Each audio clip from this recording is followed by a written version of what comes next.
চিকিৎসা বিজ্ঞান গবেষক ডক্টররা মানতে বাধ্য হয়েছেন যিনি স্কুল কলেজ ইউনিভার্সিটিতে পড়েননি, দুনিয়ার সাধারণ মানুষ জানা শিক্ষক নয়, অতএব তিনি এত নিখুঁত তথ্য দিয়েছেন এটা সাধারণ কোনো মানুষ হতে পারে না, এটা সাধারণ মানুষের জ্ঞানে এটা এরকম সম্ভব হতে পারে না।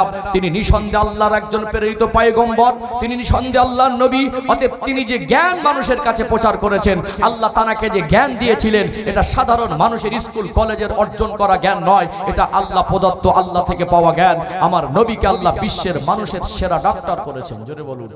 দুনিয়ার কোন ডক্টর আমার নবীকে ছোট করতে পারবে না, নবীকে মানবে না, এরকম অপশন খুঁজে পাবে না, বরং ডক্টররা আমার নবীর চিকিৎসার কাছে নত হবে কি হবে না।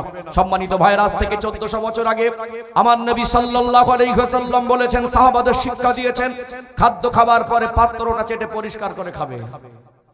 খাদ্য খাওয়ার পরে পাত্র চেটে পরিষ্কার করে খাওয়াটা আমার নবীর সুন্নাত। যখন 2015 সাল হলো, মানুষ একটু ঘর বাড়ি উন্নত করলো, একতলা দুতলা তিনতলা ফ্ল্যাট করা শুরু করলো, মানুষ একটু ইন্টারনেট বুঝলো, মোবাইল হাতে পেলো, কম্পিউটার ল্যাপটপ হাতে পেলো, মানুষ তখন চেয়ার টেবিলে বসে খাওয়া শুরু করলো। কোথায়? চেয়ার টেবিলে। ভাত নষ্ট করে, খাদ্য নষ্ট করে, যারা থালা চেটে খায় তারা আবার টিটকারি করে, ভদ্রলোক থালা চেটে খায়, বলে কি বলে না? আমার নবী রহমাতাল লিল আলামিনের কথা একটা অর্থহীন নয়। আল্লাহ নবী সাল্লাল্লাহু আলাইহি সাল্লাম কেন থালা চেটে খেতে বলেছেন এরও সুস্পষ্ট ব্যাখ্যা আছে না নেই? আজকে যখন বলছে থালা চেটে খাওয়া অভদ্রতা, তখন আমার নবীর এই কথাটা নাকি নিয়ে একদল মানুষ গবেষণা করছেন যে আমার নবী কেন থালা চেটে খেতে বলেছেন। তিনি 63 বছরের জীবনে একটা মিথ্যা কথা বলেননি, তার 63 বছরের জীবনে জবান থেকে একটা ফালতু কথা বলেননি, তার কথা একটা অর্থহীন নয়, তার কথা আজও কেউ ভুল ধরতে পারেনি। তিনি কথা বললে ওটা হাদিস শরীফে পরিণত হয়ে যায়, জোরে বলুন সুবহানাল্লাহ। সম্মানিত ভাইয়েরা, আজ গবেষণা বলছে একটা মানুষ খাদ্য খাওয়ার পরে থালাটা চেটে পরিষ্কার করতে গেলে বারবার আঙুলটা নিয়ে গালের মধ্যে নাড়াচাড়া দিতে হবে। গালের মধ্যে যতবার আঙুল দিয়ে নাড়াচাড়া করবেন, আল্লাহ সৃষ্টিগত বৈশিষ্ট্য, গালের মধ্যে একটা লালার উৎপাদন হয়। ওই লালার মধ্যে এমন মেডিসিন আল্লাহ রেখেছেন, এমন উপাদান আল্লাহ রেখেছেন যেটা হজম শক্তিকে বৃদ্ধি করে দেয়, জোরে বলুন। আজকে দুনিয়ার চিকিৎসা বিজ্ঞান, দুনিয়ার গবেষক, বড় বড় ডক্টর অবাক হয়ে যাচ্ছেন যে মানুষটি স্কুল কলেজ ইউনিভার্সিটিতে পড়েনি, এই মানুষটা তো নিখুঁত ভাবে এমন তথ্যমূলক কথা দিয়েছেন, এটা আল্লাহ প্রদত্ত জ্ঞান, আল্লাহ থেকে পাওয়া জ্ঞান। আল্লাহ তার হাবিবকে নবী করেছেন এবং আল্লাহ যে জামানায় যে নবীকে নবী করেন, ওই নবীর থেকে কিয়ামত পর্যন্ত উম্মাত যত উন্নত হোক, যত চিকিৎসার উন্নতি করুক, যত মহাকাশ নিয়ে গবেষণা করুক, আমার নবীর থেকে জ্ঞান পৃথিবীর কোনো মানুষের হবে না, হবে না, হবে না। আমার নবীকে আল্লাহ বিশ্বের মানুষের জন্য শিক্ষক করেছেন, রহমত করেছেন। আমার নবীর জ্ঞানটা আল্লাহ পৃথিবীর সমস্ত উম্মতের থেকে বেশি জ্ঞান দান করেছেন, জোরে বলবেন না? আলোচনা বুঝতে পারছেন?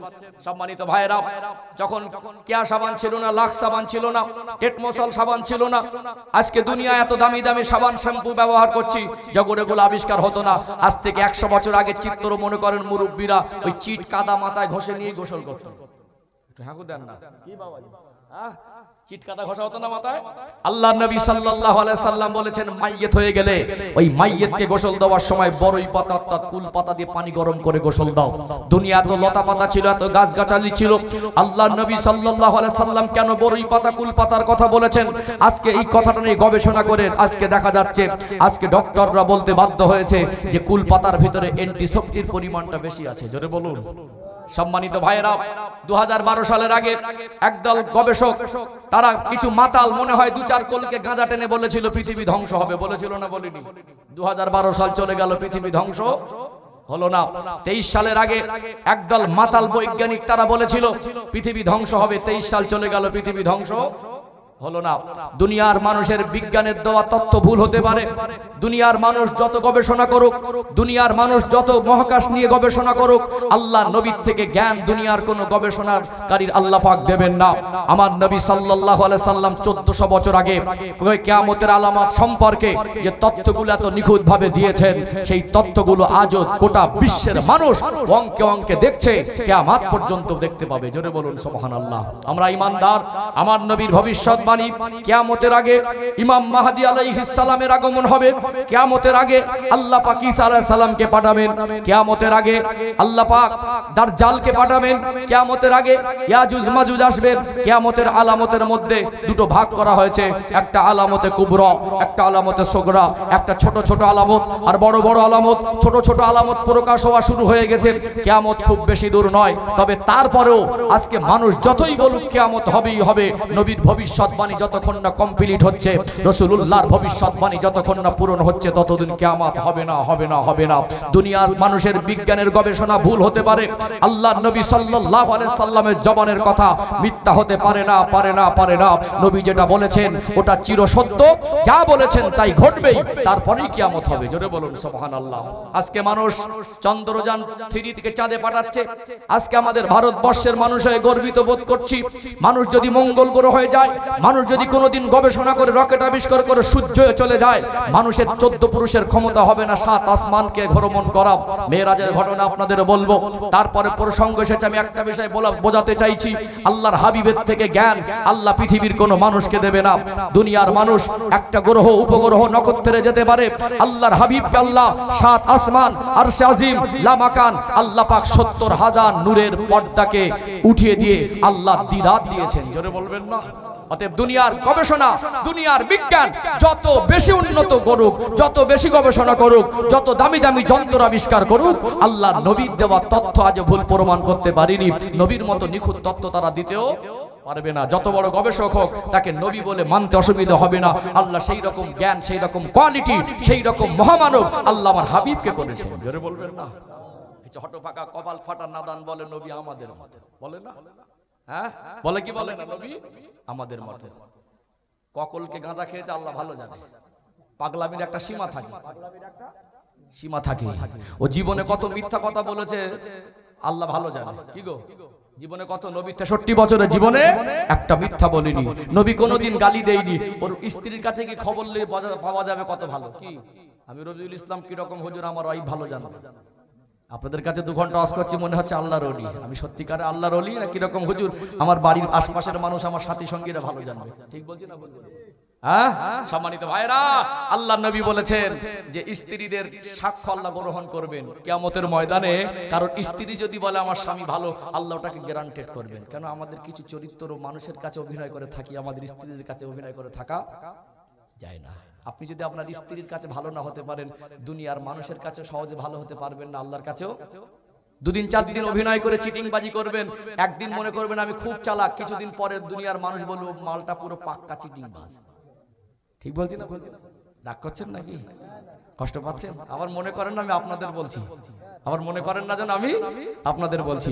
তাহলে যে কথা বলতে চাইছিলাম, সম্মানিত ভাইরা, আমার নবী সাল্লাল্লাহু আলাইহি ওয়াসাল্লাম আল্লাহ পাকের দেওয়া জ্ঞানান্বিত হয়েছেন। আল্লাহ পাক আমার হাবিবকে জ্ঞান দিয়েছেন। কিয়ামত পর্যন্ত মানুষ যত উন্নত হোক, আমার নবীর থেকে জ্ঞানী পৃথিবীর কোনো মানুষ হতে পারবে না, সম্ভব নয়। যতই জ্ঞান হোক, আমার নবীর জীবনী নিয়ে গবেষণা করলে তার মন বলবে আমার নবী হলেন মহামানব, আমি নবীর মতো মানব হতে পারবো না, আমি সাধারণ মানুষ। নবী হলেন, আমি আগের দিন বলছিলাম কি মনে নেই, আগে বলছিল না বাদর থেকে মানুষ, স্কুলে পড়ি বাদর থেকে মানুষ হয়েছে। বাদর থেকে কোরআনে তথ্য দেয় না, ইসলামে কথা বলে না বাদর থেকে মানুষ, বরং ইসলাম আমাদেরকে তথ্য দিয়েছেন আমাদের সকলের আদি পিতা আবুল বাশার আব্বাজান আদম আলাইহিস সালাম, মা হাওয়া আলাইহিস সালাম থেকে আল্লাহ পৃথিবীতে মানব জাতির বসবাস শুরু করেছেন। জোরে বলুন সুবহানাল্লাহ। তারা দুজনাই ছিলেন মানুষ, দুজনা ছিলেন আল্লাহর জান্নাতি মেহমান। আল্লাহ পাক তাদের দুনিয়ায় পাঠিয়েছিলেন। আদম আলাইহিস সালাম হলেন আদি পিতা, মা হাওয়া আলাইহিস সালাম হলেন আদি মাতা। দুজন থেকে পৃথিবীতে মানুষের বসবাস হয়েছে। কিন্তু একদল গবেষক বলেছিল বাদর থেকে মানুষ। এখন তো আগের থেকে দুনিয়া উন্নত, ওই সমস্ত গবেষণাকারী মানুষদেরকে বলেন দুটো বাদর দিচ্ছি মানুষ করে দেখ, পারবে? মানুষগুলো বাদরের মতো হয়ে যাচ্ছে। কি মানুষগুলো অমানুষ হয়ে তাদেরই মানুষ করতে পারে না, বাদর কি মানুষ করবে? আমার নবীর দেওয়া তথ্য, কোরআন হাদিসের তথ্য, ইসলাম ধর্মের যে কথা বলে, এ কথা পৃথিবীর মানুষের আজও পর্যন্ত কোনো মানুষ জন্ম হয়নি যে ভুল প্রমাণ করবে। কিয়ামত পর্যন্ত এরকম মানুষের জন্ম হবে না ভুল প্রমাণ করবে। ইসলামকে দেখে সবাই ভয় পায়, কোরআনকে দেখে সবাই ভয় পায়। ইসলাম আর কোরআন নিয়ে মানুষের মাথা ব্যথা হয়। দেখবেন অন্য কোনো ধর্মের বদনাম করার চেষ্টা অন্য ধর্মাবলম্বীরা করে না। যত টার্গেট সব মুসলমানদের উপরে, যত টার্গেট সব কোরআনের উপরে, যত টার্গেট সব হাদিসের উপরে, যত টার্গেট ইসলাম ওয়ালাদের উপরে। কারণ ওদের ভয় হয় সত্য মানুষের কাছে প্রকাশ যাতে না হয়ে যায়। সত্য প্রকাশ হয়ে গেলে মানুষ ইসলামের মধ্যে আসবে। এই জন্য তারা সবসময় সত্যটাকে চাপা দেওয়ার জন্য আগামী ইসলামের বদনাম করার চেষ্টা করে। আল্লাহ আমাদের বোঝার তৌফিক দান করেন, বলেন আল্লাহুম্মা আমিন। এই কথাগুলো একটু নতুনত্ব মনে হয়েছে না? হয়েছে না? আমার নবীর জ্ঞান সব থেকে বেশি। অনেক সময় সিম্পল ঘটনা তো শুনেই যাচ্ছে না। নবীর জীবনী মানে শুধু ঘটনা নাকি? জীবনী জলসা মানে শুধু ঘটনা। আর আমি যে মানে মাহফিলগুলো করি, বিষয় ভিত্তিক আলোচনা করি, আমার ঘটনামূলক কাজ কম আছে। ঘটনা বলি একটা বিষয়কে বোঝানোর জন্য, কিন্তু বেশিরভাগ আমার একটা বিষয়ের উপর আলোচনার লাইন থাকে। যারা আমাকে অনলাইনে ফলো করেন জানেন। তারপরে বলছি, যেহেতু জীবনী জলসা, আমাকে তো ঘটনা বলেই যেতে হবে, না হলে শেষই হবে না। জীবনী জলসা মানেই ঘটনা, তার মধ্যে এই তথ্যগুলো জানানো দরকার আছে, আছে না নেই? আমার ইয়াং জেনারেশন ভাইদেরও ঈমান মজবুত হবে ইনশাআল্লাহ। আজকে কিছু ছেলে আমার রাসূলের জীবনী গবেষণা না করার কারণে, নবী পাকের জীবনী সম্পর্কে তার ধারণা না করার থাকার কারণে একটু বিজ্ঞান নিয়ে গবেষণা করে, সায়েন্স নিয়ে পড়াশোনা করতে গিয়ে একটু ফুটানি করে, আছে না? সায়েন্স দিয়ে পড়াশোনা করে 2-4 পেতা লেখাপড়া শিখে আবার ইসলামকে ভুল ধরতে চায়, আছে না নেই? ইসলাম যদি না হতো, তোমার সায়েন্স দুনিয়ায় হতো না। কথা ঠিক না বেঠিক? ইসলাম যদি না আসতো, কোরআন যদি না আসতো, দুনিয়ায় বিজ্ঞান হতো না। বিজ্ঞান থেকে কোরআন নয়, কোরআন থেকে বিজ্ঞানের আবিষ্কার হয়েছে। জোরে বলুন সুবহানাল্লাহ। অতএব একটা মানুষ, এই জন্য আমি বলি, এই জীবনী জলসার একটা সম্মান আছে। আমাদের ছেলেরা, যুবকরা, ভাইয়েরা যদি এরা আল্লাহর নবী জীবনী সম্পর্কে যদি ধারণা ক্লিয়ার থাকে, একটা বিজ্ঞানের ছাত্রকে এইখানে বসে জীবনী জলসা জীবনী জলসা শোনা যুবকগুলোদের উপযুক্ত জবাব দিতে পারবে কি পারবে না? হ্যাঁ বুঝেন না? পারবে কি পারবে না? বরং ইসলাম হলো পৃথিবীর জমিনের শ্রেষ্ঠ ধর্ম। জোরে বলুন সুবহানাল্লাহ। আলোচনা বুঝতে পারছেন? একটু অন্য লাইনে চলে এসেছি তো, আমি চলে যাব। আম্মাজান খাদিজার ঘরে আল্লাহ নবী সাল্লাল্লাহু আলাইহি ওয়াসাল্লাম যাবেন, আল্লাহ নবীর বিবাহ বন্ধন আবদ্ধ হবেন, তারপর রাসূলের সন্তানাদি হবেন, এবং কাবা ঘরের একটা সংস্কারের ঘটনা বলবো ইনশাআল্লাহ। তারপরেই আল্লাহ নবী সাল্লাল্লাহু আলাইহি ওয়াসাল্লামের নবুয়তের ঘটনা আজকে বলবো, আশা আছে ইনশাআল্লাহ। একটু দরুদ শরীফ না পড়ে নিলে, কিছুটা একটু অন্য ধাঁচে বক্তব্য করেছি তো, আবার ঘটনামূলক জায়গা আসতে একটু সুবিধা হবে। একটু দরুদ শরীফ পড়ে নেই ইনশাআল্লাহ। একটু মহব্বতে দরুদ শরীফ। আল্লাহুম্মা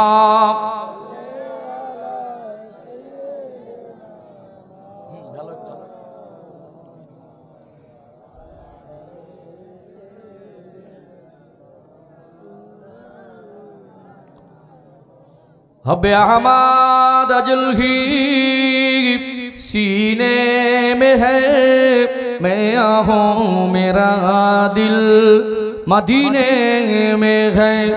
फूल तो फूल काटू क्या हुस्न है, लुत्फ़े जन्नत से बढ़कर मदीने में है। अल्लाहुम्मा सल्ले अला।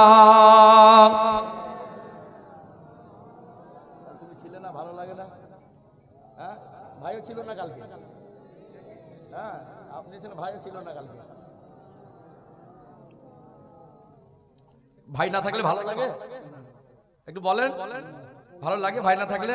কাল ছিল না, ওই জন্য ভালো লাগে না।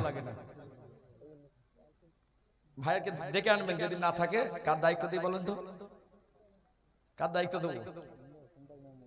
হ্যাঁ, কে নেবেন দায়িত্ব? যুবক ভাইরা বলো কে? ঠিক আছে ইনশাআল্লাহ। ভাই যদি না থাকবে, ভাইকে ডেকে আনবে। মিষ্টি হাসি, মাশাআল্লাহ। একটু তাকবীর দেন, নারে তাকবীর। আরেকটু প্রাণ ভরে নারে তাকবীর। আরেকটু মহব্বতে আল্লাহুম্মা।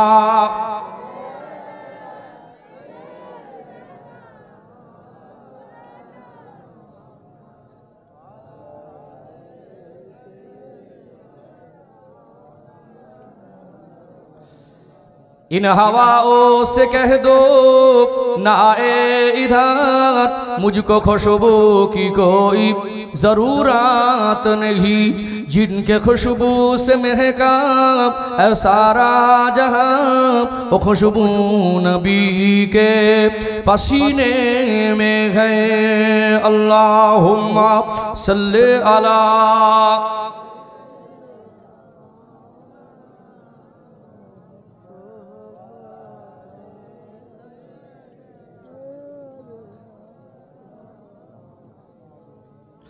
इन हवाओं से कह दो न आए इधर, मुझको खुशबू की कोई ज़रूरत नहीं, जिनकी खुशबू से महका सारा जहां, वो खुशबू मदीने में मौजूद है। अल्लाहुम्मा सल्ले अला।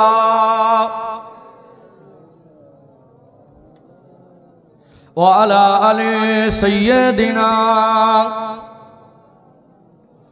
একটু জিকির করেন লা ইলাহা ইল্লাল্লাহ আরো মহব্বতে লা ইলাহা ইল্লাল্লাহ, লা ইলাহা ইল্লাল্লাহ মুহাম্মাদুর রাসূলুল্লাহ। সবাই পড়েন হাসবি রব্বি জাল্লাল্লাহ মা ফি কলবি গায়রুল্লাহ। আরো মহব্বতে হাসবি রব্বি জাল্লাল্লাহ মা ফি কলবি গায়রুল্লাহ নূর মুহাম্মদ সাল্লাল্লাহ হক লা ইলাহা ইল্লাল্লাহ, লা ইলাহা ইল্লাল্লাহ, লা ইলাহা ইল্লাল্লাহ মুহাম্মাদুর রাসূলুল্লাহ। আল্লাহুম্মা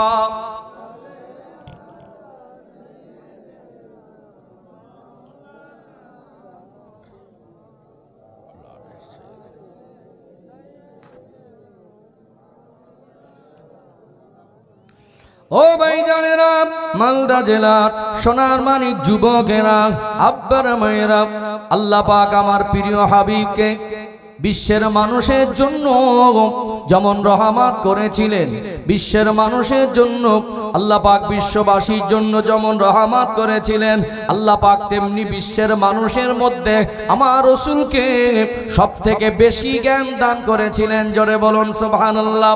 নবী আমার 20 বছর প্লাস বয়স হয়ে গেল।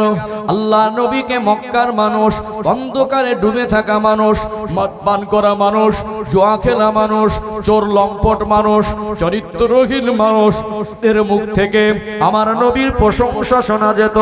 সর্বস্তরের মানুষ আমার নবীর আচরণে মুগ্ধ হয়ে আমার নবীর একটা নাম দিয়েছিল, ওই নামটা হলো আল আমিন। নবীর একটা নাম ছিল, মক্কার মানুষ আল আমিন বলে ডাকতেন। কি ডাকতেন না? যেহেতু ফুজ্জারের যুদ্ধের পরে আল্লাহ নবীর স্মৃতিগুলো মনে করতেন। বহু মানুষ বেওয়া হয়ে গেল, বহু বাচ্চা এতিম হয়ে গেল, বহু মানুষ শারীরিকভাবে ক্ষতবিক্ষত হয়ে গেল। আল্লাহ নবী চাইতেন সমাজে একটু মানুষ যেন শান্তি পায়, সমাজে একটা সিস্টেম তৈরি হোক, মানুষ যেন অন্যায়কে রুখে দেয়।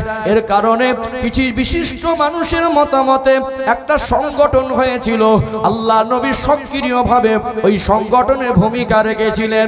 ওই সংগঠনটার নাম হলো হিলফুল ফুজুল। কি সংগঠন? হিলফুল ফুজুল নামে একটা সংগঠন হয়েছিল। সংগঠনের মূল উদ্দেশ্য হলো ঐক্য শক্তি। এক জায়গায় অন্যায় হলে আপনি একা গিয়ে কথা বলবেন, আপনার কথাটা উড়িয়ে দিতে পারে। যখন 20 জন 50 জন যুবক ছেলে এক হয়ে অন্যায়ের প্রতিবাদ করবেন, মানুষ কিন্তু উড়িয়ে দিতে পারবে না। সংগঠনের উদ্দেশ্য হয় ঐক্য শক্তি। সংগঠনের কিছু নিয়ম পদ্ধতি থাকে, অতএব ওই সংগঠনের কিছু ধারা, কিছু নিয়ম পদ্ধতি ছিল।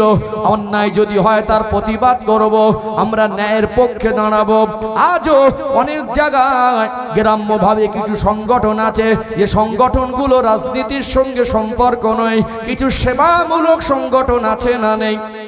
আছে না নেই? ও ভাইরা বাবাজিরা, একটু আপনাদের মনে করিয়ে দেই, আল্লাহ নবীর বয়স তখন 20-22 বছর হয়ে গেল।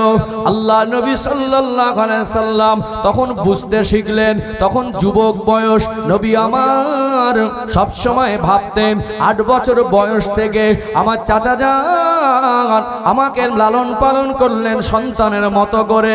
আমি যদি আজকে আমার চাচা জানের হাতে কিছু ইনকাম করে, কিছু রোজগার করে দিতে পারতাম, আমার চাচা জানের কাছে যদি আমি কিছু রোজগার করে দিতে পারতাম, তাহলে আমার চাচা জান মনে হয় তিনি খুশি হতেন। বলুন তো দেখি, সারা জীবন কি বাপের সংসারে বসে খাওয়া যায়? আব্বা অনেক কষ্ট করে লেখাপড়া শেখায়, মানুষ করে দেয়। একটা সময় আব্বারও আশা হয় আমার ছেলেটা ভালো কিছু করবে, আমার ছেলেটা একটা ভালোভাবে রোজগার করবে। এই আশা প্রত্যেকটা আব্বা মার মনে থাকে কি থাকে না? নবী আমার ওই সময় ভাবতে লাগলেন, আমি যদি কিছু রোজগার ইনকাম করে আমার চাচা জানের হাতে দিতে পারতাম। আল্লাহ নবীর একজন ফুপুমা ছিলেন, ওই ফুপুমার নাম হলো আতিকা। আল্লাহ নবী সাল্লাল্লাহু আলাইহি ওয়াসাল্লামের সঙ্গে খুব সুসম্পর্ক ছিল। আল্লাহ নবী চাচা জানের ফুপুমার সঙ্গে অনেক কথোপকথন হতেন। নবী আমার কখনো কখনো মনের কথা বলতেন। আল্লাহ নবীর ফুপু বলতেন, ও ও মুহাম্মদ সাল্লাল্লাহু আলাইহি ওয়াসাল্লাম, তুমি তো বলছো কিছু করলে ভালো হয়। আমার একটা বান্ধবী আছে যার নাম হলো খাদিজা বিনতে খুয়াইলিদ। এই খাদিজা তাহেরা রাদিয়াল্লাহু আনহা আল্লাহর নবীর প্রথমা বিবি। এই আম্মাজান খাদিজা সম্পর্কে আপনাদের ধারণা যথেষ্ট আছে। মা খাদিজা ছিলেন তদানীন্তন সময়ের শ্রেষ্ঠতম ধনী ব্যবসায়ী। আল্লাহ নবীর ফুফু মার সঙ্গে আম্মাজান খাদিজা তাহেরা রাদিয়াল্লাহু আনহার ভালো সুসম্পর্ক ছিল। বলল আমি খাদিজার সঙ্গে কথা বলে দেখি, খাদিজার সঙ্গে একটু কথা বলে আমি দেখি যদি ওখানে কোনো কাজ হয়, বিশ্বস্ত মানুষের প্রয়োজন হয়, ব্যবসায়ী মানুষের কাছে বিশ্বস্ত মানুষের দরকার হয়। আল্লাহ নবীর ফুফু আতিকা আম্মাজান খাদিজা তাহেরার সঙ্গে সুসম্পর্ক ছিল। গিয়ে কথোপকথন করলেন, কথাবার্তা বললেন, আল্লাহ নবীর সংবাদ, আল্লাহ নবীর প্রশংসা, আল্লাহ নবীর চালচলন, আল্লাহ নবীর কথাবার্তা সম্পর্কে গোটা মক্কার জমিনে একটা প্রশংসা ছিল। আম্মাজান খাদিজা তাহেরা বললেন যে আলামিনের প্রশংসা শুনেছি যে মুহাম্মাদুর রাসূলুল্লাহ জীবনে মিথ্যা বলেন না, ওই আলামিনের কথা কি আপনি বলছেন? বলল হ্যাঁ বলছি। আল্লাহ নবীর এই কথাটা শুনে আম্মাজান খাদিজা তাহেরা রাদিয়াল্লাহু আনহা রাজি হয়ে গেলেন। ফুফু এসে আল্লাহ নবীকে বললেন, আলামিন ও বাবা মুহাম্মদ সাল্লাল্লাহু আলাইহি ওয়াসাল্লাম, আমি কথাবার্তা বলেছি, আপনি ওখানে নিয়োগ হবেন, আপনাকে ভালো টাকা দেবে। আল্লাহ নবী রাজি হলেন। কিছু শর্ত রেখেছিলেন, যেহেতু আমার নবীর চালচলন, আমার নবীর রীতিনীতি, আমার নবীর আদর্শটা আলাদা ছিল। আল্লাহ নবী বলেছেন, ফুফুমা আমার আর কিছু নিয়ম পালন আছে, আমার কিছু শর্ত আছে। আমি যেভাবে জীবন যাপন করি, আমি যেভাবে চলাফেরা করি, যেহেতু আমি যার বাড়িতে কর্মসূত্রে নিয়োগ হচ্ছি তিনি একজন মহিলা মানুষ, অতএব আমাকে পার্সোনাল একটা থাকার রুম দেবে। আর আমার রুমে যখন তখন এমনি হুটহাট করে অন্য কোনো মহিলা মানুষ প্রবেশ করতে পারবে না। আল্লাহর নবীর চরিত্রকে আল্লাহ দয়াময় এত বেশি পবিত্র করেছেন। কোরআন শরীফ আল্লাহ পাক আমার নবীর চরিত্রের সার্টিফিকেট দিয়েছেন, ওয়া ইন্নাকা লাআলা খুলুকিন আযীম। আমি আমার হাবিবের চরিত্রকে মহান চরিত্র করেছি। জোরে বলেন না, ওয়া ইন্নাকা লাআলা খুলুকিন আযীম। আমি আমার হাবিবের চরিত্রকে মহান চরিত্র করেছি। জোরে বলুন সুবহানাল্লাহ। আজিম শব্দের ব্যাখ্যা হলো মানুষের চিন্তার বাইরে, যেটাকে আন্দাজ করা যায় না। একটা পুকুরে কত লিটার পানি থাকে মাপা যাবে কি যাবে না? মাপা যাবে না। উন্নত মানের মেশিন দিয়ে যদি চালিয়ে দেওয়া হয়, ওই পাইপ থেকে পানি যাওয়ার সময় কত লিটার গেছে মাপা যাবে। পেট্রোল পাম্পে যে পেট্রোল গুলো দেয়, কি নাম্বার টিপে দিলে মাপে বেরিয়ে আসে। যে টাকা খিচ হোক না কেন, 50 পয়সা 2 পয়সা মেরে দিলেও মাপে বেরিয়ে আসে। একটা পুকুরের পানি শোকানো সম্ভব, সাগর মহাসাগরের পানি শোকানো সম্ভব? সম্ভব। তাহলে পুকুরের পানি কত লিটার মাপা যেতে পারে, সাগরের পানি কত লিটার মাপা যাবে না। ঠিক আল্লাহ নবীর চরিত্র সেটা মানুষ আন্দাজ করে মেপে আন্দাজ করতে। আজিম আল্লাহ সিফাতি নাম, আল্লাহ হাবিবের চরিত্র সার্টিফিকেট দিতে গিয়ে আল্লাহ পাক বললেন, ওয়া ইন্নাকা লাআলা খুলুকিন আযীম। আমি আমার হাবিবের চরিত্রকে মহান চরিত্র করেছি। জোরে বলুন সুবহানাল্লাহ। যে মহান তার মাপার যন্ত্র নেই। কেন আমার নবীর চরিত্রের মতো এত উত্তম পবিত্র চরিত্র আল্লাহ পৃথিবীর আর কাউকে দেয়নি। পৃথিবীর কোন মানুষ কেউ এইভাবে বলতে পারবে না আমি নিষ্পাপ, বলতে পারবে?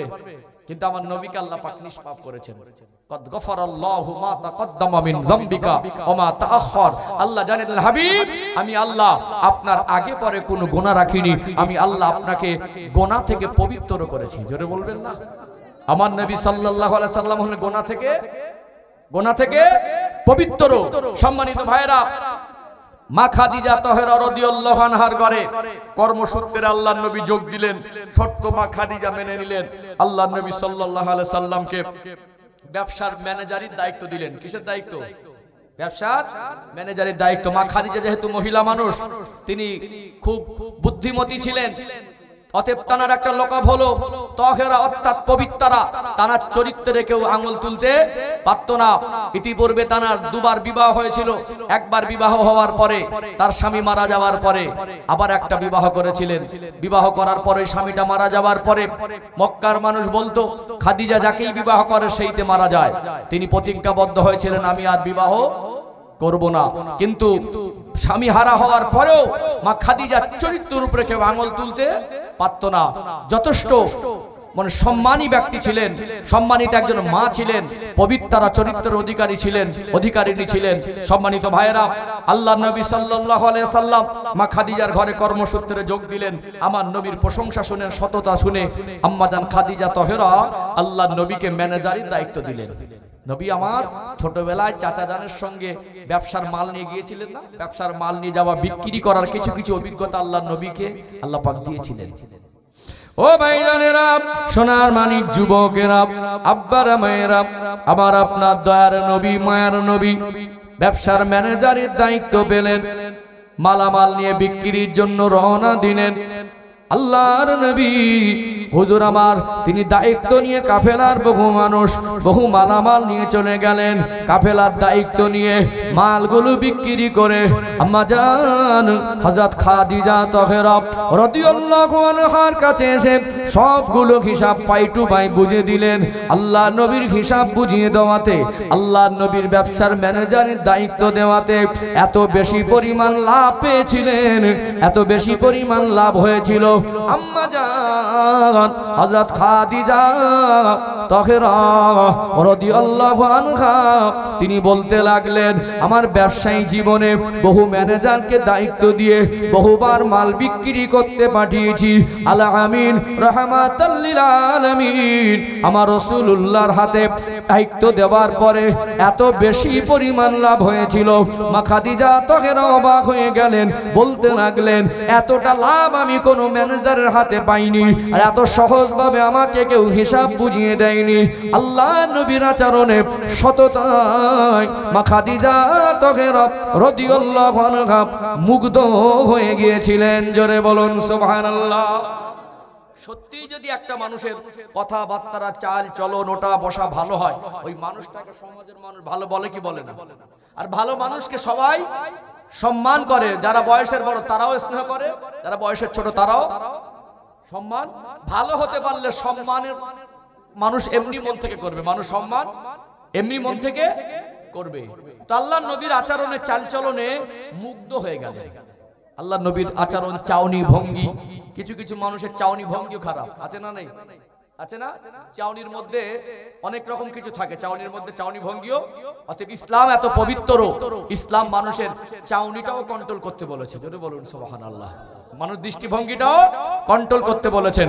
আল্লাহ নবী সাল্লাল্লাহু আলাইহি সাল্লামের আচরণে মা খাদিজা মুগ্ধ হলেন। আপনারা ওয়াজের মধ্যে শুনে থাকবেন, অনেকেই বলেন আল্লাহ নবীর প্রেমে মা খাদিজা মুগ্ধ হলেন।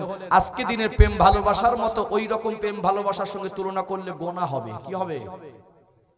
আল্লাহ নবীর প্রতি মা খাদিজা আসক্ত হয়েছিলেন, তার আচরণে ব্যবহারে মুগ্ধ, তিনি ভালো বলে তাতে তার প্রতি তার মন ভালো লেগেছিল। কথা কি বুঝতে পেরেছেন? অতএব এখনকার দিনের নোংরা প্রেম ভালোবাসার মতো এরকম চিন্তাধারা মাথায় আনা যাবে না, গোনা হবে। কি হবে?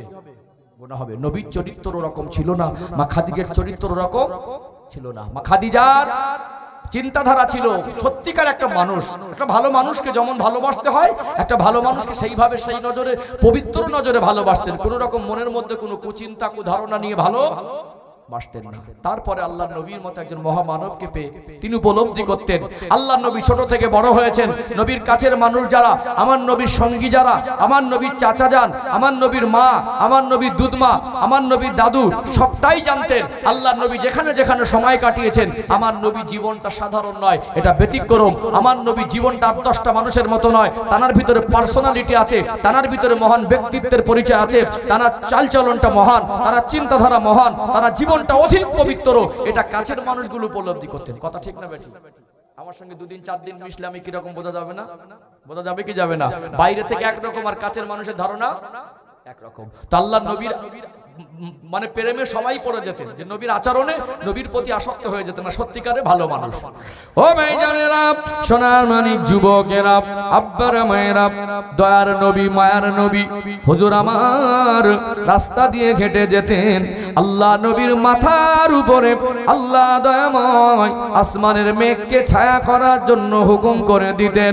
আল্লাহ নবী হেঁটে হেঁটে যেতেন, আল্লাহ নবী রোদের কষ্ট পাবে, আসমানের মেঘগুলো এসে আল্লাহর নবীর মাথার উপরে ছায়া করে দিতেন। জোরে বলুন সুবহানাল্লাহ। আমরা একটু কঠিন পরিশ্রম করলে আমাদের গায়ে ঘাম হয়, ওই ঘামটা দুর্গন্ধ না সুগন্ধ? ওই ঘামটা হলো দুর্গন্ধ। নবী আমার একটু পরিশ্রম করলে আল্লাহ নবীর শরীর মোবারক থেকে যে ঘাম বের হতো, ওই ঘামটা দুর্গন্ধ নয়, ওই ঘাম থেকে মিশকে আম্বারের থেকে আরো বেশি খুশবু পাওয়া যেত। জোরে বলুন সুবহানাল্লাহ। কি রহমতের নবী, দয়ার নবী মায়ার নবী হুজুর আমার থুতু মোবারক যেখানে নিক্ষেপ করতেন, আমরা থুতু ফেললে ওই থুতুটা দুর্গন্ধ, মশা মাছি বসতে পারে। আল্লাহ নবীর থুতুটা থুতু নয়, আল্লাহ নবীর থুতুটা হলো থুতু মোবারক। আল্লাহ নবীর থুতু মোবারক থেকে মিশকে আম্বারের থেকে আরো বেশি খুশবু পাওয়া যেত। জোরে বলুন সুবহানাল্লাহ। ও মায়েরা বাবাজিরা, রাহমাতাল লিল আলামিন দয়ার নবী মায়ের নবী যে রাস্তা দিয়ে হেঁটে যেতেন, ওই রাস্তা দিয়ে গেলে মানুষ বুঝতে পারত এই রাস্তা দিয়ে কোনো মানুষ একজন গেছেন, তিনি অন্য কেউ নয়, তিনি হলেন রাহমাতাল লিল আলামিন। আমার নবীর শরীর মোবারকের খুশবু কোন কোন কিতাবে লেখা হলো এক মাস পর্যন্ত ওই রাস্তা দিয়ে যাতায়াত করলে খুশবু পাওয়া যেত। জোরে বলবেন না? নবীর শরীর মোবারক থেকে খুশবু বের হতো। রাস্তা থেকে গেলে আল্লাহ নবীর পিছনে পিছনে কেউ গেলে বুঝতে পারতো এই রাস্তা দিয়ে আমাদের নবী হেঁটে গেছে। জোরে বলবেন না? কি রহমতের নবী। মা খাদিজা ভাবলেন ইনি সাধারণ কোনো মানুষ নয়, তিনি বিচক্ষণী মানুষ ছিলেন, জ্ঞানী মানুষ ছিলেন, শিক্ষিতা মানুষ ছিলেন, পবিত্রা মা ছিলেন। তিনি মনে করলেন যদি এরকম একজন মহামানবকে স্বামী হিসাবে যদি গ্রহণ করা যায় তো নিজেকে সৌভাগ্য মনে হবে, নিজেকে সৌভাগ্য মনে হবে। মা খাদিজা যেহেতু মেয়ে মানুষ ছিলেন, তার একটা বান্ধবী ছিলেন, অ্যাসিস্ট্যান্ট ছিলেন, যার নাম হলো নাফিসা, যার নাম হলো নাফিসা। অনেক সময় প্রত্যেকের একটা কাছের বন্ধু বান্ধব থাকে, একটু মনের কথা বলে, বলে কি বলে না? মনের কথা বলে। তো একা থাকতেন মা খাদিজা তাহেরা রাদিয়াল্লাহু আনহা একদিন কথায় কথায় বলছেন, নাফিসা দেখছো আল আমিনের চাল চলন, তার ব্যবহার, তার আচরণ, তার কথাবার্তা, তার পরিবেশ অনেকটা উন্নত, 8-10টা মানুষের সঙ্গে মিল নেই। দেখো তুমি একবার প্রস্তাব দিয়ে যদি আল আমিন বিবাহ করতে চায় তো আমি খাদিজা বিবাহের প্রস্তাব দিচ্ছি, আমি আল আমিনের সঙ্গে আরেকবার বিবাহ করব। জোরে বলুন না সুবহানাল্লাহ। প্রস্তাব পেয়ে নাফিসা আস্তে আস্তে আল্লাহ নবীর ঘরের দরজায় এসে আওয়াজ দিচ্ছেন। নবী আমার ঘাবড়ে গেলেন, মহিলা মানুষ ঘরের দরজায়। তিনি বললেন যা বলার বাইরে থেকে বলুন। নবী কি বলছেন? যা বলার বাইরে থেকে বল। দেখুন আমি কোনো খারাপ উদ্দেশ্য নিয়ে আসি না, আপনি ভয় খাবেন না, আপনি যে সৎ মানুষ, আপনি যে নেক মানুষ, আপনার জীবন যে পবিত্র এটা আমরা জানি। আমি আপনার সঙ্গে কোনো রকম খারাপ উদ্দেশ্য নিয়ে আসি না, বরং খাদিজা তাহেরা আপনার সঙ্গে কিছু কথা বলার জন্য আমাকে পাঠিয়েছেন, একটুখানি দরজা খুলে দেন। আল্লাহ নবী হুজুর আমার দরজা খুলে মাথা হ্যাট করে বসে আছেন। নাফিসা আল্লাহ নবীর কাছে মা খাদিজার প্রস্তাবটা পেশ করলেন যে আপনার উপরে মা খাদিজা আপনার আচরণে ব্যবহারে সততায় মুগ্ধ হয়েছেন, তিনি প্রস্তাব দিয়েছেন আপনি যদি রাজি হন তা আপনার সঙ্গে তিনি বিবাহ বন্ধনে আবদ্ধ হতে চান। আল্লাহ নবী একটু লজ্জায় পড়ে গেলেন। নবী আমার বললেন আমার গার্জেন হলেন আমার চাচা। কি বললেন? আমার গার্জেন হলেন আমার চাচা। আমি আমার চাচা জানের মতের বিরুদ্ধে আমি বিবাহ শাদী হিসেবে কোনো কাজ করতে পারবো না। যেহেতু আমি 6 মাস মায়ের গর্ভে আব্বাকে হারালাম, 6 বছর বয়সে মাকে হারালাম, 8 বছর বয়সে দাদুকে হারালাম, আমি 8 বছর বয়স থেকে 25 বছর আমার বয়স আমি আমার চাচা জানের তত্ত্বাবধানেই বড় হয়েছি। চাচা জানকে গার্জেন হিসাবে মানি, চাচা জান আমাকে সন্তানের মতো মনে করেন। আমার চাচা জানের মতের বিরুদ্ধে আমি যেতে পারবো না। ও ভাইজানেরা, সোনার মানিক যুবকেরা, আব্বারা মায়েরা, দয়ার নবী মায়ার নবীর এই প্রস্তাব আম্মা জান খাদিজা তাহেরা রাদিয়াল্লাহু আনহার কাছে পৌঁছানো হলো। একটা পর্যায়ে আল্লাহ নবীর বিবাহের প্রস্তাবটা আম্মাজান খাদিজার তরফ থেকে তার চাচা জান আবু তালেবের কাছে দেওয়া হলো। নবীজির চাচা আবু তালেব ভাবতে লাগলেন, যেহেতু আমার ভাতিজা হলেন এতিম, আব্বা নাই মা নাই, আমার ভাতিজা হলেন এতিম, অতএব ওই মানুষটার একটা সাহারা দরকার। এত ধনী মানুষ, এত সম্পদের মালিক, খাদিজার চরিত্রের উপরে আঙুল তুলতে পারে না। খাদিজা আসলে একটা নেক মানুষ, একটা চরিত্রবান মা। অতএব খাদিজার মতো এইরকম একটা মানুষের সঙ্গে মুহাম্মদুর রাসূলুল্লাহ সাল্লাল্লাহু আলাইহি সাল্লামের বিবাহ দিলে অসুবিধা হবে না। আল্লাহ নবী চাচা যান শুনে তিনি খুশি হলেন, তিনি এতে সহমত পোষণ করলেন। আল্লাহ নবীর সঙ্গে আম্মাজান খাদিজা তাহেরা রাদিয়াল্লাহু আনহার সঙ্গে বিবাহ বন্ধনে আবদ্ধ হলেন। আল্লাহ নবীর বয়স তখন 25, মা খাদিজার বয়স তখন 40। নবী আমার তিনি যদি মনে করতেন না করে দিতে পারতেন। আল্লাহ নবী বিবাহ করে নবী আমার বিশ্বের মানুষকে মেসেজ দিলেন, জাহিলিয়াতের যুগে যেখানে মহিলাদের স্বামী মারা গেলে সমাজের মানুষ ঘৃণা করত, বিধবাকে কেউ বিবাহ করতে চাইতো না, বাপের বাড়ি পাঠিয়ে দেওয়া হতো, বিধবা নারীর কোনো সম্মান ছিল না। তার নবী মায়ার নবী বিশ্বের মানুষকে মেসেজ দিলেন, একটা বিধবা মা, একটা বিধবা মহিলা, একটা বিধবা নারী সমাজের কাছে অবহেলার পাত্র হতে পারে না। আল্লাহ নবী পৃথিবীর মানুষের জন্য আদর্শবান হয়ে, পৃথিবীর মানুষের শিক্ষক হয়ে নবী আমার সমাজে শান্তি প্রতিষ্ঠা করেছিলেন। আল্লাহ নবীর শানে আল্লাহ দয়াময় কোরআন শরীফে বললেন, লাকাদ কানা লাকুম ফি রাসূলিল্লাহি উসওয়াতুন হাসানা, আমার হাবিবের মধ্যে রয়েছে তোমাদের জন্য উত্তম আদর্শ। আমার নবীর আদর্শকে আল্লাহ বিশ্বের মানুষের জন্য স্মরণীয় করে দিয়েছেন। জোরে বলুন সুবহানাল্লাহ। কিন্তু বিবাহ তো হয়ে গেল, সমাজে সমালোচনা বন্ধ হয় না। সমাজে কিছু মানুষ আছে দেখবেন তাদের অভ্যাস হলো সমালোচনা করা, তাদের অভ্যাস হলো সমালোচনা করা। কিছু মানুষের কাছে দেখবেন মানুষ পায়ে পায়ে ভুল ধরে, আলেমদের ইমামদের ভুল একটু মানুষ বেশি ধরে, ধরে না? একটু উদাহরণ দিচ্ছি, দেবো একটা উদাহরণ, দেবো উদাহরণ। পাহাড়পুর গ্রামে দাড়িওয়ালা মানুষ যদি খোঁজেন শতকরা 20 জন, কম বেশি হবে, আনুমানিক বল, শতকরা 20 জন, তাহলে 80 জনের দাড়ি নেই। জুমার দিন হঠাৎ যদি নামাজ পড়তে গিয়ে দেখেন ইমাম সাহেবের মুখে দাড়ি নেই, দাড়িটা বৃহস্পতিবার রাতে চেঁচে ফেলেছে, নামাজ হবে না ঝামেলা হবে? কি হবে? কিছু মানুষ বলবে ইমামের পিছনে নামাজ পড়বো না, অন্য মসজিদে যাই নামাজটা।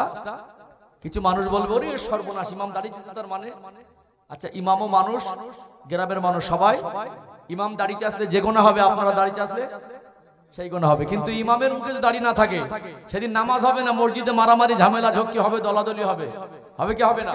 কিন্তু নিজের ছেলের মুখে দাড়ি নেই সেদিন কিছু বলবে না, নিজের ভাইয়ের মুখে দাড়ি নেই সেটা বলবে না, নিজের মুখে দাড়ি নেই সেটা বোঝানোর জন্য বলছি। ভুল ত্রুটি তো আমাদের সবার আছে, কি করে, যাতে বিবেক জাগ্রত হয়। কিন্তু ইমাম যদি একদিন দাড়ি না রাখে, দাড়ি চেঁচে যেদিন মেম্বারে ওঠে, সেদিন কি হবে?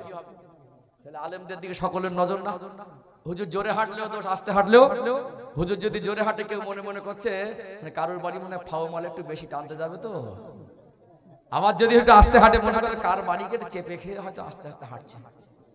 আছে না? মানুষ আছে সবসময় লোকের ভুল খোঁজে, সবসময় লোকের ভুল খোঁজে।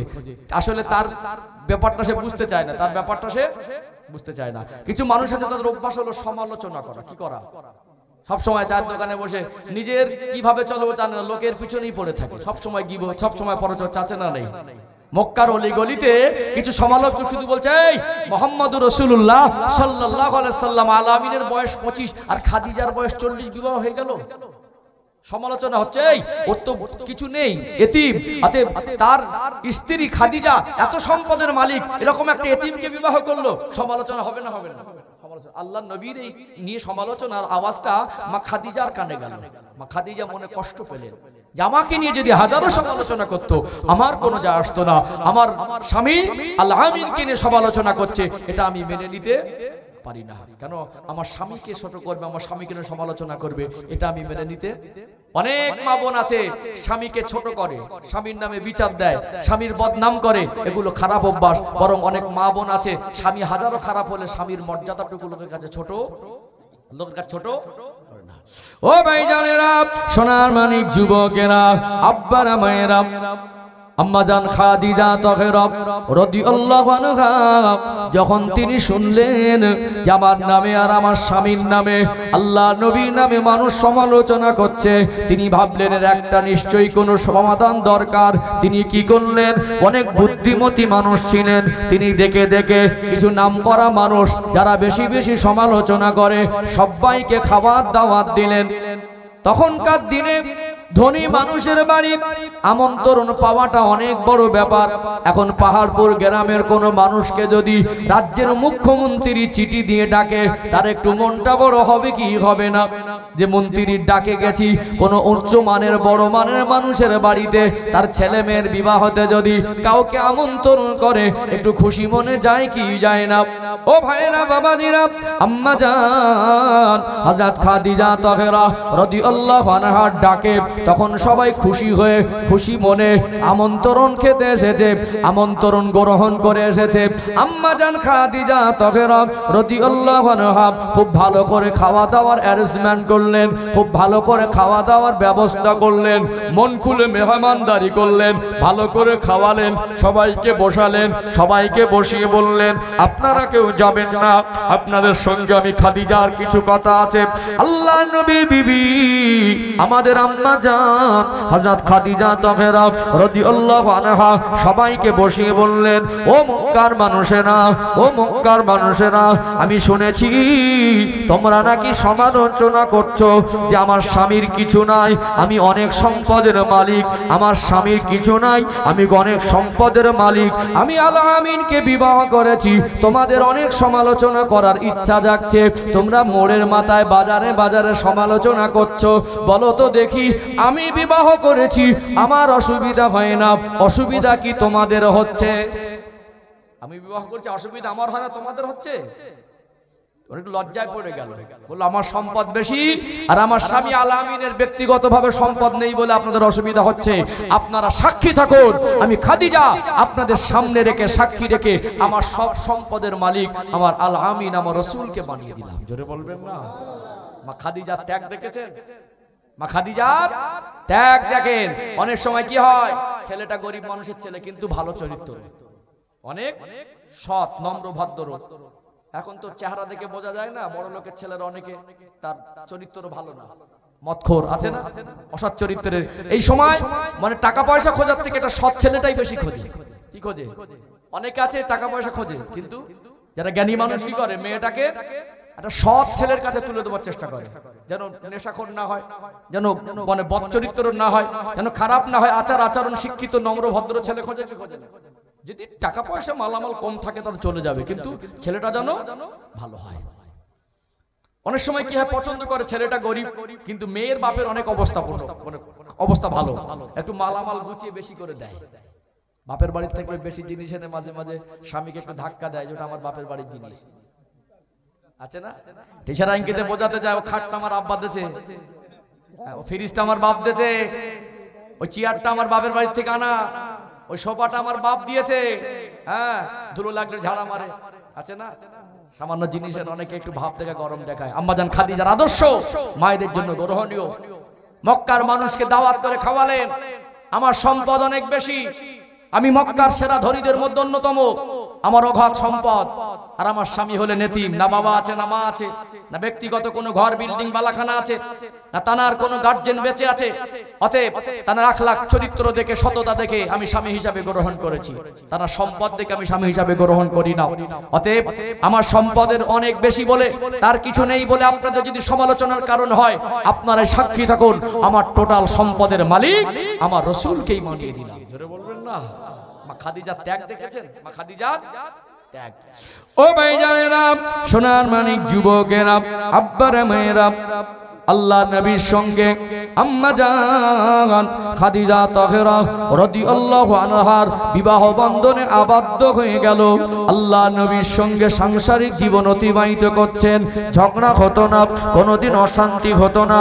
আল্লাহ নবী এমন কোনো আচরণ করতেন না আম্মা জান খাদিজা তিনি কষ্ট পাবেন, আম্মা জান খাদিজা তিনি মনক্ষুণ্ণ হবেন। আম্মা জান খাদিজা তাহেরা রাদিয়াল্লাহু আনহা এত খারাপ আচরণ করতেন না, আল্লাহ নবী তিনি কষ্ট পাবেন। বরং মা খাদিজা আল্লাহ নবীকে এত বেশি সম্মান করতেন, বয়সে 15 বছরের ছোট হলেও স্বামীকে যথার্থ সম্মান করতেন কি করতেন না। বয়সে ছোট ওটা বড় নয়, স্বামী মনে সম্মানের পাত্র, স্বামী মনে ইজ্জতের পাত্র, স্বামী মনে আদরের পাত্র। স্বামীর বয়স ছোট বলে ছোট চোখে দেখতেন না। আল্লাহর নবীর আচরণে ব্যবহারে মুগ্ধ হয়ে আল্লাহ নবীকে যথাযোগ্য জান প্রাণ দিয়ে সম্মান করতেন। আম্মা জান খাদিজা তাহেরা রাদিয়াল্লাহু আনহার সঙ্গে আল্লাহ নবীর সাংসারিক জীবন অতিবাহিত হচ্ছে।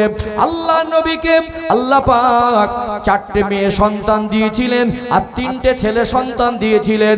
একটা ছেলে সন্তান আম্মা জান মারিয়া কিবতিয়া রাদিয়াল্লাহু আনহার গর্ভে, বাকি 6 জন সন্তান হলো মা খাদিজার গর্ভে। বাকি 6 জন সন্তান, একজন বড় মেয়ের নাম হলো রোকাইয়া, একটা মেয়ের নাম হলো জায়নাব, আর একটা মেয়ের নাম হলো রোকাইয়া, আর একটা মেয়ের নাম হলো উম্মে কুলসুম, আর একটা মেয়ের নাম হলো হযরত ফাতেমা রাদিয়াল্লাহু আনহা। আল্লাহ নবীর একটা ছেলে সন্তান আল্লাহ দিলেন, যে ছেলেটার নাম রাখলেন কাসিম, আবুল কাসিম আমার নবীর উপনাম।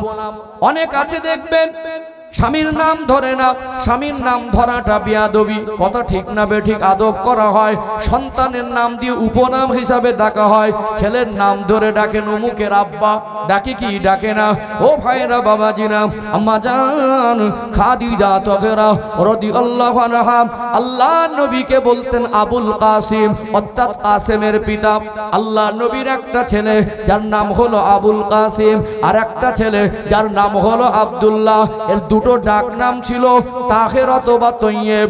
আল্লাহ নবীকে আল্লাহ পাক আর একটা পুত্র সন্তান দিয়েছিলেন, ওই সন্তানটার নাম ছিল হযরত ইব্রাহিম রাদিয়াল্লাহু আনহু। এই দুটো ছেলে আর আল্লাহ নবী সাল্লাল্লাহু আলাইহি সাল্লামের আম্মা জান মারিয়ার গর্ভের সন্তান ছেলে 3টে, সব কটা শিশু অবস্থায় ইন্তেকাল করেছিলেন। হযরত ইব্রাহিম রাদিয়াল্লাহু আনহুর ইন্তেকালের ঘটনাটা আমি মদিনার জীবনের ঘটনা বলাতে আনবো ইনশাআল্লাহ। ও ভাইরা বাবাজিরা, একটু গভীর মনোযোগ দিয়ে শুনুন। আল্লাহর নবী হুজুর আমার সাংসারিক জীবনটা শান্তির সঙ্গে অতিবাহিত করছেন। আল্লাহ নবী হুজুরের বয়স যখন 30 বছর প্লাস হয়ে গেল, তদানীন্তন সময়ে মক্কার জমিনে মক্কার গোত্রের মোড়লেরা তারা চিন্তা ভাবনা করতে লাগলো আল্লাহর কাবা ঘরটা একবার সংস্কার করা দরকার। আল্লাহর কাবা ঘর আজও যেখানে আছে আল্লাহর কাবা ঘর, ওই জায়গাটা তুলনামূলকভাবে এখনো নিচু আছে। তুলনামূলকভাবে চতুর্দিকে সব পাহাড় না, চতুর্দিকে